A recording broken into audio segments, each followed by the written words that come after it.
Hola, bendiciones. Libro de los Salmos, capítulo 84.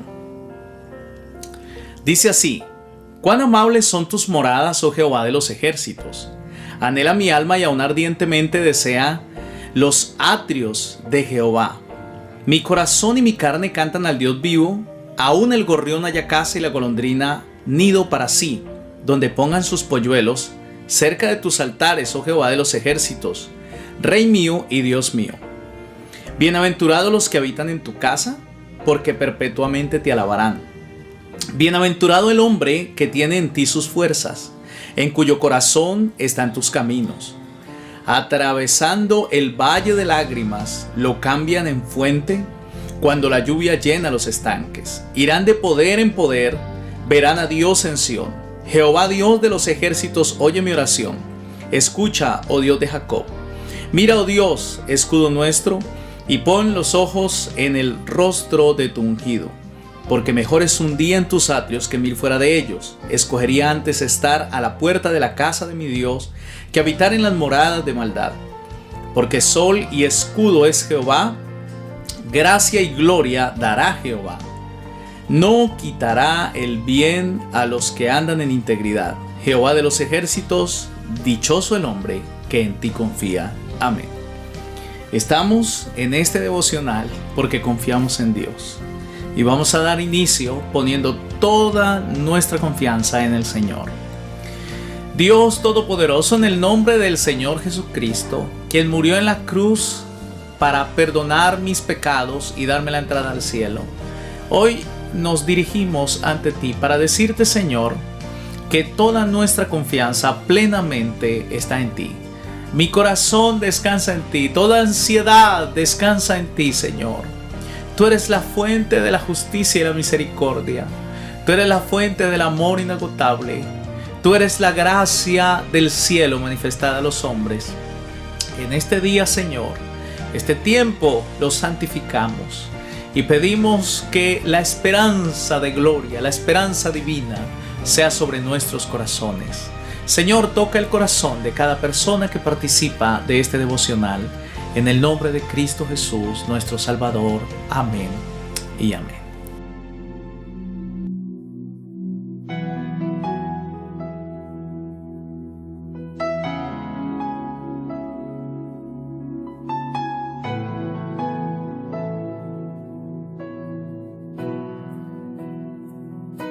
Aunque mis ojos no te puedan ver,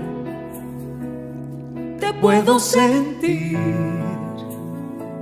Sé que estás aquí.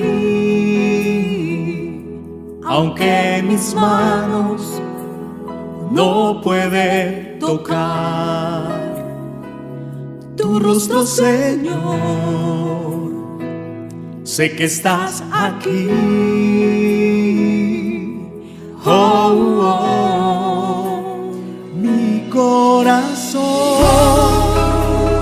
puede sentir tu presencia. Tú estás aquí, tú estás aquí. Puedo sentir tu majestad. Tú estás aquí, tú estás aquí. Mi corazón puede mirar tu hermosura. Tú estás aquí, tú estás aquí. Puedo sentir tu gran amor. Tú estás aquí, tú estás aquí. Aunque mis ojos no te puedan ver, te puedo sentir. Sé que estás aquí. Aunque mis manos no pueden tocar tu rostro, Señor. Sé que estás aquí. Oh, oh, oh. Mi corazón puede sentir tu presencia. Tú estás aquí. Tú estás aquí. Puedo sentir tu majestad. Tú estás aquí. Tú estás aquí. Mi corazón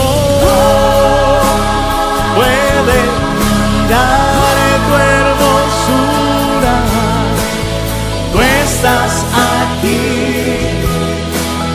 Tú estás aquí. Puedo sentir tu gran amor.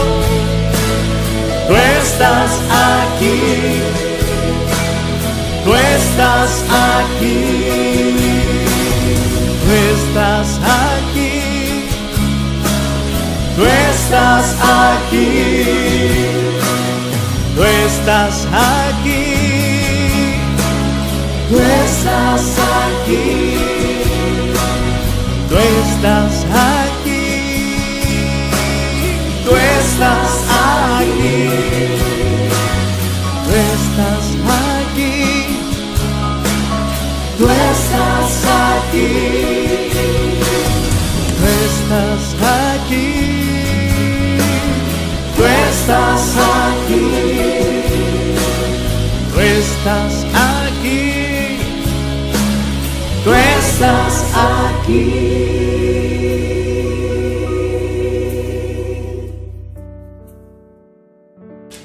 Evangelio según San Marcos, capítulo 2. Voy a hacer una lectura comentada. Dice así la palabra del Señor. Entró Jesús otra vez en Capernaum después de algunos días y se oyó que estaba en casa. Quiero contarle algo aquí respecto de este texto bíblico. Primero que todo, a la casa que se refiere allí es a la casa de Jesús. Él tenía una casa propia, era su casa de familia, era la casa paternal. La gente dice que Jesús era pobre. Quiero que se olvide de esas mentiras. Primero que todo, ninguna parte de la Biblia dice que Jesús era pobre. La Biblia dice que Jesús se hizo pobre. Le voy a dar un ejemplo. Yo no estoy enfermo, pero me puedo hacer el enfermo. Yo no estoy triste, pero me puedo hacer el triste. Yo no estoy enojado, pero me puedo hacer el enojado. La Biblia no dice que Jesús era pobre. Eso es una mentira que la falsa religión ha enseñado durante muchos años. Jesús nunca fue pobre. Se hizo pobre, que es diferente. Es decir, renunció a cualquier asunto económico que el mundo le pudiese brindar porque él tenía claro cuál era su meta y a qué se iba a dedicar. Quiero enseñarle otra cosa. Los discípulos no eran pobres.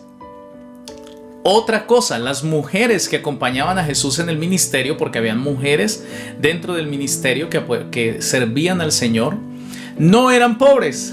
Una de ellas se dio el lujo de darle un regalo al Señor de una loción que el solo frasco de alabastro, porque era un perfume de nardo que estaba dentro de un frasco de alabastro, el solo frasco vale una millonada y el perfume está cerca de los 14 millones de pesos en este momento, año 2020.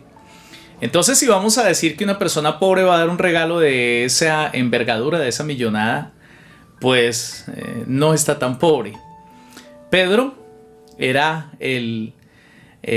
Pedro tenía barcas y tenía gente contratada para trabajar con él. Nosotros tenemos el concepto que barca de pesca es una barca pequeña. Eso es falso.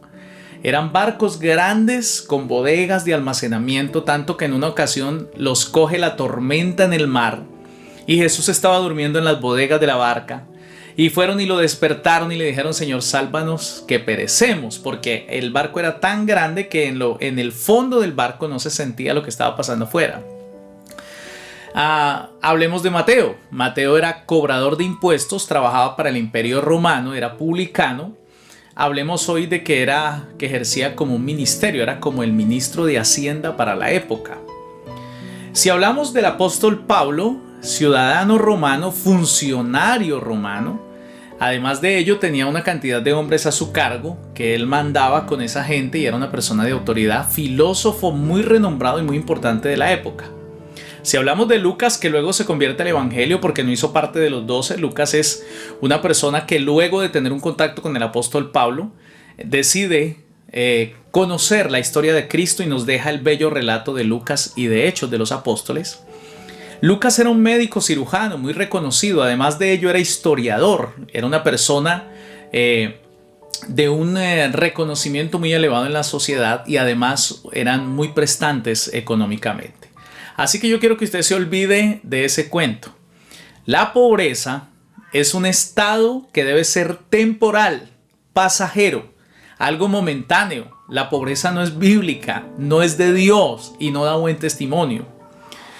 Yo soy pastor. Si usted me ve a mí mal vestido, mal presentado y en mi casa aguantando hambre, y yo vengo a decirle a usted que Dios es bueno y que Dios bendice a sus hijos, y usted dice, no, pero si vivir para Dios es vivir como está el pastor, mejor me quedo sin Dios. Estoy dando un mal testimonio, ¿ya? Entonces, Dios sí nos llama, la palabra sí nos llama a ser prósperos, a ser bendecidos. ¿Y qué trae la prosperidad? Número 1, la fidelidad a Dios. Y número 2, la mano laboriosa. El dinero fácil no es bíblico, sí existe, pero no es bíblico, no está aprobado por Dios. Lo que la Biblia enseña es que si hay una persona que sea solícita en su trabajo, será honrada. La Biblia dice que el que siembra recoge. Y la Biblia dice que todo aquel que empeña sus esfuerzos en una labor es prosperado.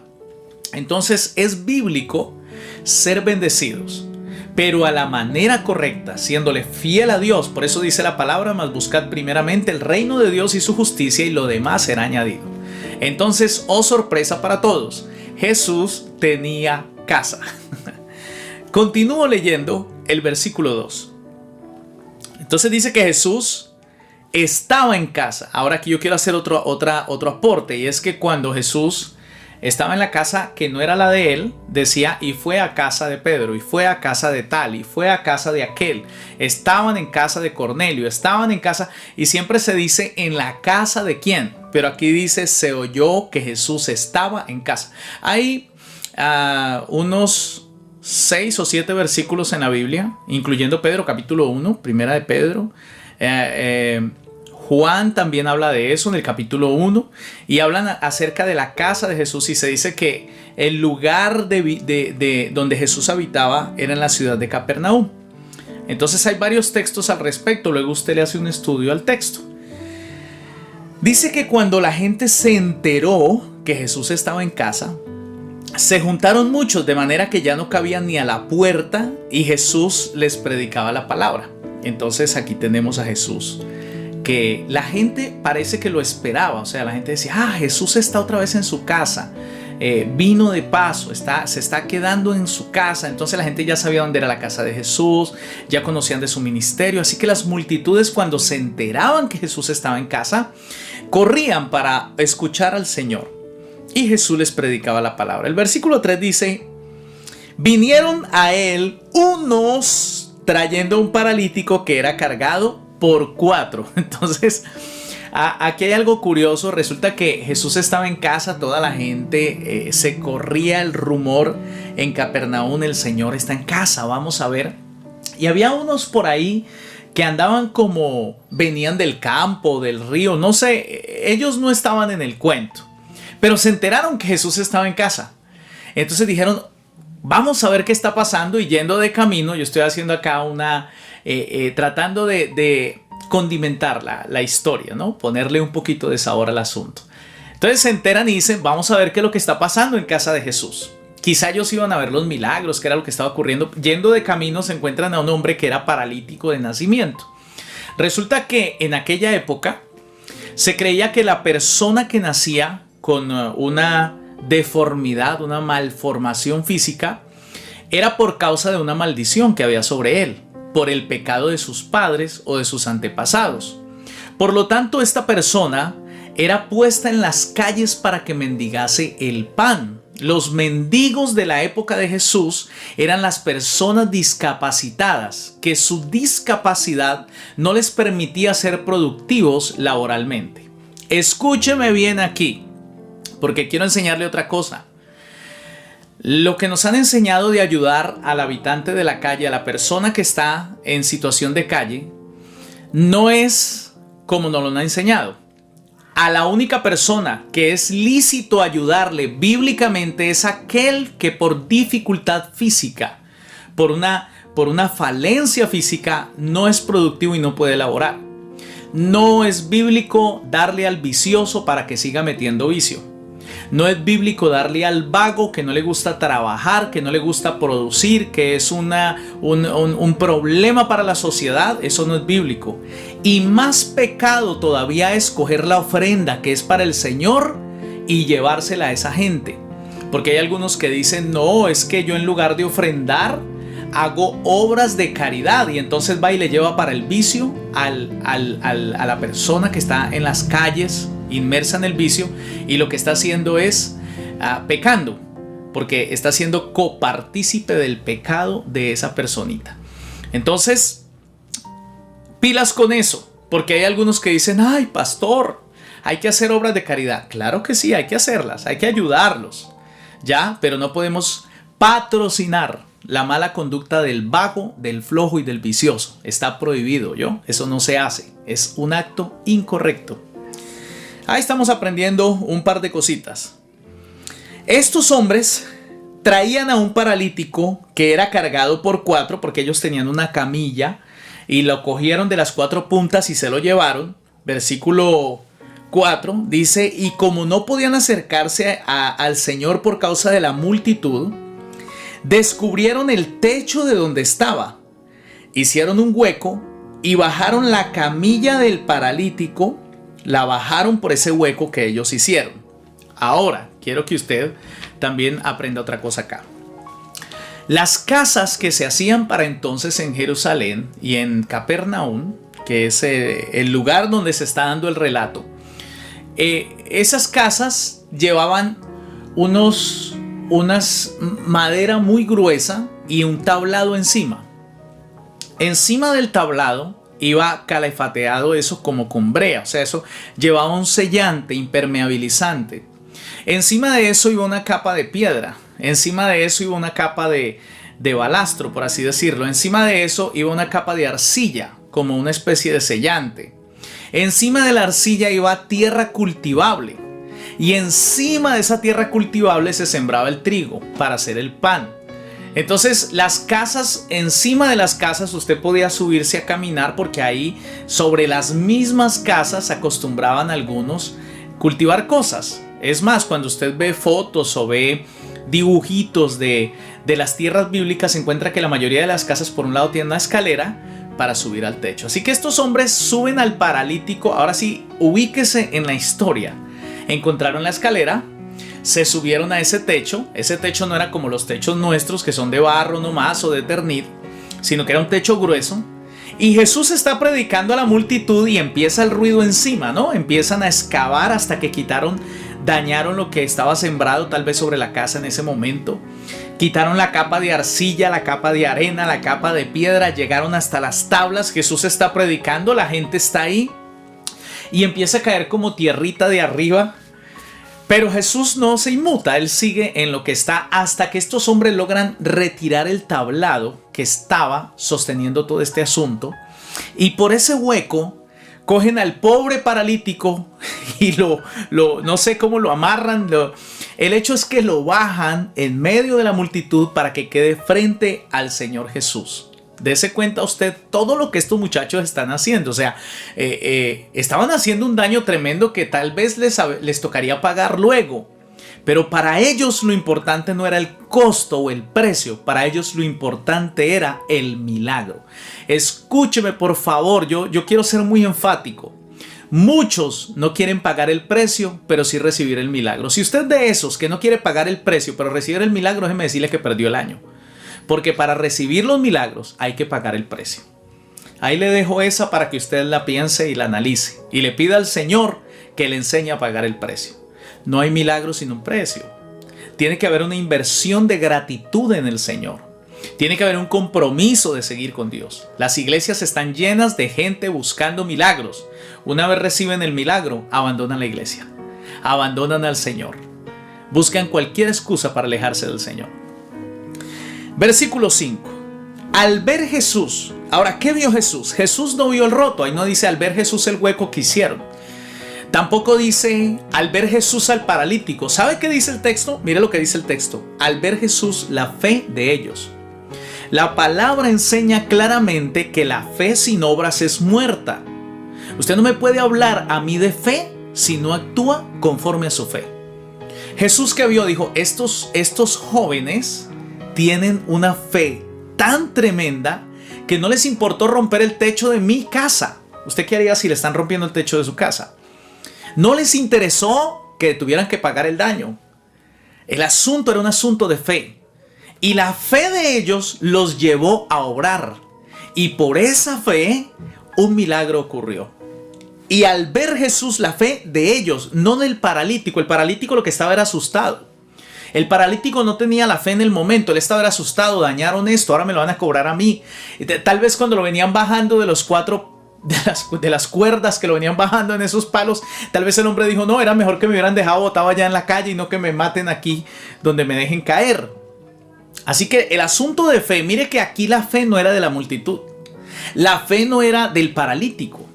No, la fe era de ellos. ¿De quiénes? De unos 4 que venían por ahí, pero sabían que acercarse a Jesús tiene una garantía de milagros y beneficios para nuestra vida. Estos 4 hombres.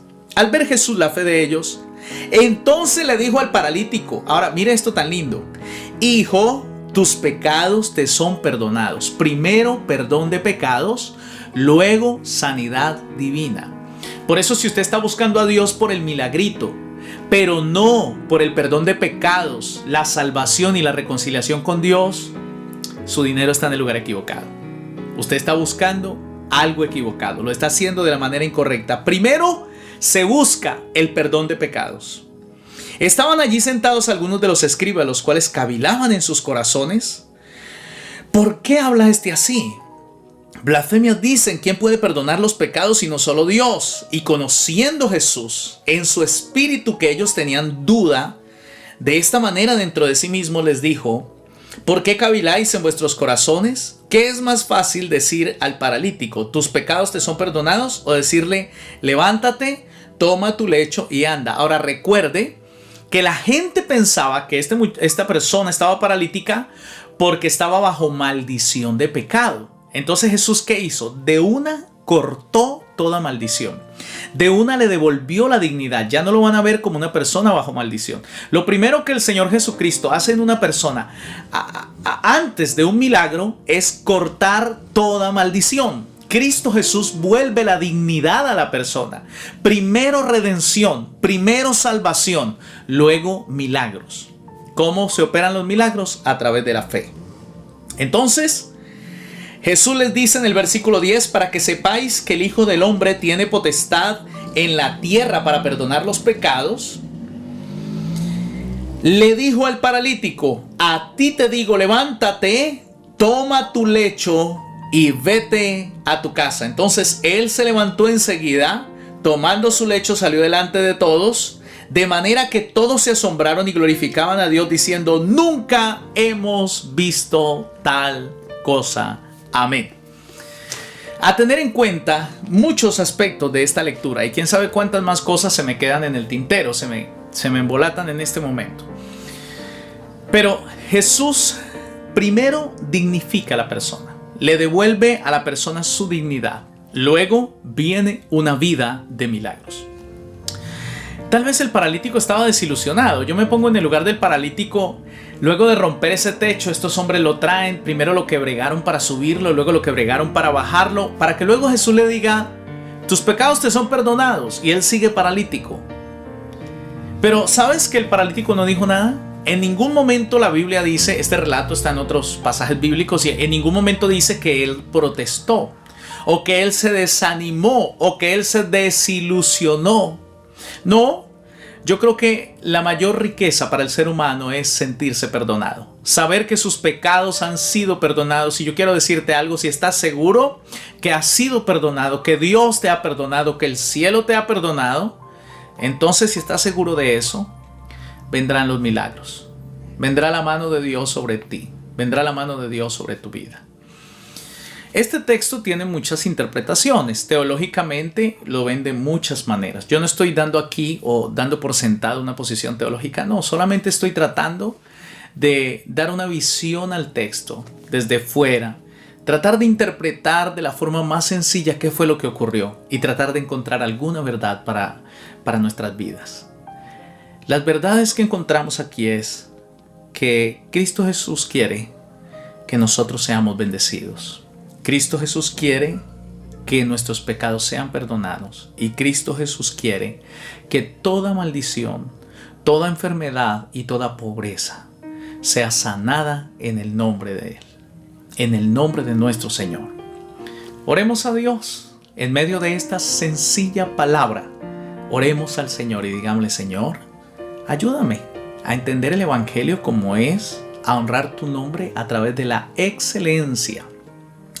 Hay gente que dice o piensa que honrar a Dios es solo servir en la iglesia, que honrar a Dios es ayunar u orar. Y quiero decirle que honrar a Dios también se hace a través de la excelencia y a través de la fe. Cuando yo le digo a través de la excelencia, es porque Dios quiere que tú seas prosperado, pero solo se logra a través de la excelencia. Y quiero, antes de orar, terminar con una frase que bendijo mi vida, que yo la aplico en mi vida y que yo sé que le va a bendecir. Una de las claves del éxito es hacer cosas normales de manera extraordinaria. Por esa razón, si yo voy a predicar, haré algo sencillo y normal, pero de la mejor manera posible. Si voy a cantar, haré algo sencillo y normal que todo el mundo hace. Muchos músicos cantan mejor de lo que yo pueda cantar. Pero quiero hacerlo algo sencillo, algo normal, pero de la mejor manera posible. Una clave del éxito es: haz cosas sencillas, pero de manera extraordinaria. De la misma manera, quiero pedirte que vivas para Dios. Si vas a orar, haz una buena oración. Si vas a cantar, canta con todo tu corazón. Si vas a servir en la iglesia, hazlo bien. Si le vas a predicar a alguien de Cristo, hazlo con toda la pasión del corazón. Si tú vas a hacer algo en tu empresa, en tu trabajo, en lo que sea, en tu casa, hazlo bien. Es para Dios. Haz cosas sencillas de manera extraordinaria y Dios te va a bendecir. Quiero pedirte también que tengas una fe sencilla. Una fe sencilla, pero extraordinaria, con una confianza plena en que Dios tomará el control de todas las áreas de tu vida. Sé que el Señor ha impactado tu corazón. Permíteme orar y tengamos un tiempo de fe en el Señor. Padre eterno, esta sencilla palabra toque cada corazón. Yo no sé a quién va a llegar este devocional. Yo te pido, Señor, que quien lo oye, lo reciba con sencillez. Yo no sé qué situación está pasando alguien en casa. Yo no sé qué situación hay en una empresa, qué problemas laborales tiene alguien. Alguien está pasando por dificultades en su hogar.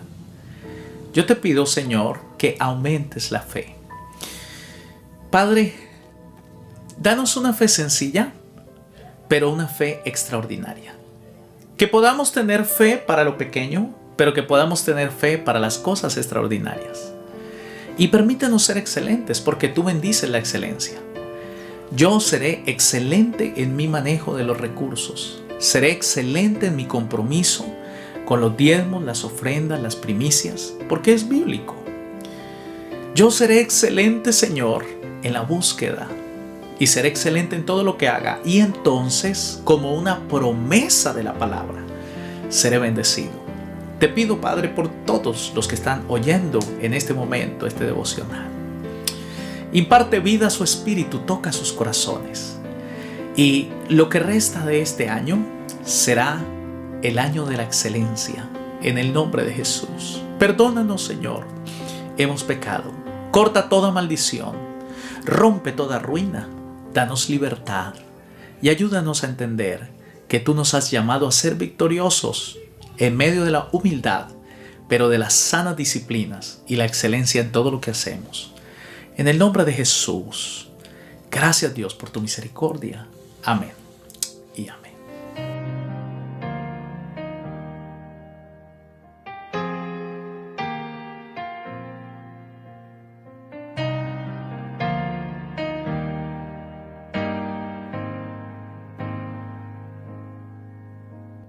Sálvanos, restauranos, avívanos, oh Dios. Sálvanos, restauranos, avívanos, oh Dios. Oh Dios,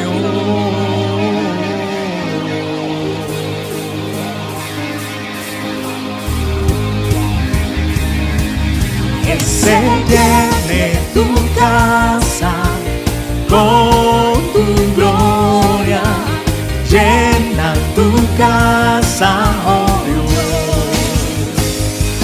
que se llene tu casa con tu gloria, llena tu casa, oh Dios. Sálvanos, restauranos, avívanos, oh Dios. Sálvanos, sálvanos, restauranos, avívanos, oh Dios, oh Dios, que se llene tu casa con tu gloria, llena tu casa, oh Dios, que se llene tu casa con tu gloria, llena tu casa, oh Dios. Sálvanos, restauranos, avívanos, oh Dios. Sálvanos, sálvanos, restauranos, avívanos, oh Dios, oh Dios, que se llene tu casa con tu gloria, llena tu casa, oh Dios, que se llene tu casa con tu gloria, llena tu casa, oh Dios, que se llene mi casa con tu gloria, llena mi casa, oh Dios, que se llene mi casa con tu gloria, llena mi casa, oh Dios, oh Dios, oh Dios.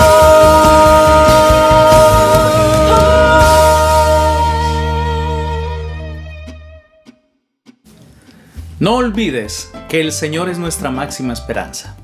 Él es nuestro auxilio, Él es nuestra fortaleza, Él es nuestra compañía, Él es nuestro ayudador. Él es todo para nosotros, Él es nuestro Rey. En Él estamos seguros, estamos confiados, en Él podemos poner nuestra fe y nuestra confianza plena porque sabemos que el Señor nunca nos va a fallar, nunca nos va a abandonar, nunca nos va a dejar, siempre estará a nuestro lado. El cielo, la tierra pasarán, su palabra no pasará y la palabra de Dios está llena de promesas, llena de bendiciones para todo aquel que ama el nombre de Cristo. Les bendigo. Estoy muy contento de haber compartido este tiempo con ustedes. Muchas bendiciones desde la Virginia, Risaralda, Colombia. Somos los pastores Walter López, Diana Mesa, y estamos para servirles. Gracias, Dios les bendiga.